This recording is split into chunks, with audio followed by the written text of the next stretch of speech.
भगौड़ा इस समय कौन है पूरा देश जान रहा है। भगौड़ों के बारे में मत कहिए। देश का प्रधानमंत्री गैस के संकट के इस समय में किस गुफा में छुपा हुआ है, पहले उसको निकाल के लाइए।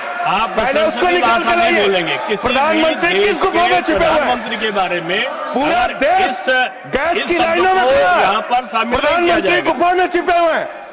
प्रधानमंत्री को निकाल के लाइए। प्रधानमंत्री को निकाल के लाइए।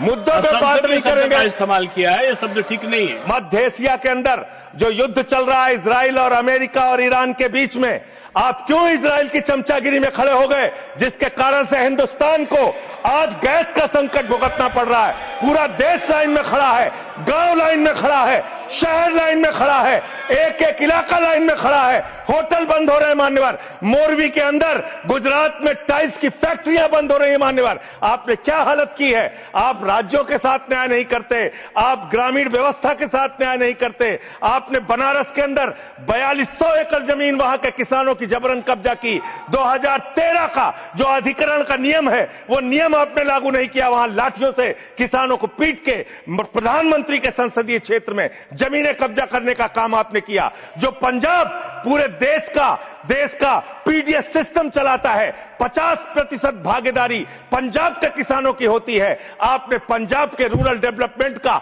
8000 करोड़ रुपए मार के बैठे हुए। आप बताइए क्यों आपने पंजाब का हिस्सा नहीं दिया, क्यों आप वहां के साथ सौतेला व्यवहार कर रहे हैं। बताइए इस देश को और पंजाब के लोगों को। वहां पर बाढ़ आई, आप भी गए थे मंत्री जी वहां पे दुख जताने के लिए। आपने वहां की भयावह परिस्थितियों को देखा था। बावजूद इसके 1600 करोड़ रुपए की मदद आपने घोषित की थी। 16 पैसे आपने पंजाब को नहीं दिए। 16 पैसे। यह आपकी दुर्भावनापूर्ण नीति है जो राज्यों को भुगतनी पड़ रही है, जो देश को भुगतनी पड़ रही है। और ग्रामीण विकास के नाम पर आपने इस देश के गांव में रहने वाली जनता को लगातार धोखा देने का काम किया है, लगातार उनको ठगने का काम किया है। चाहे वो आंगनबाड़ी की स्कीम हो, आंगनबाड़ी की कार्यकर्तियां, हर काम में उनको आप लगा देते हैं, लेकिन आप उनको पैसा देने के नाम पर आपको हंसी आएगी, हंसी आएगी, हंसी आएगी।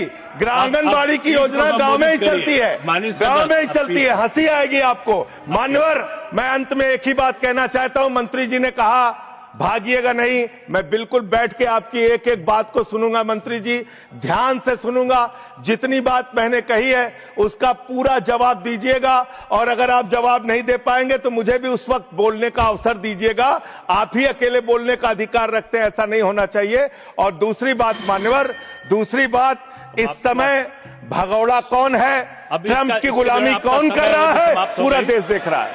माननीय, जो भी चर्चा के दौरान जो भी सदस्य असंसदीय शब्द आया होगा वो शामिल नहीं होगा चर्चा में। अब अगर है तो नहीं होगा, अगर असंसदीय नहीं है तो शामिल होगा।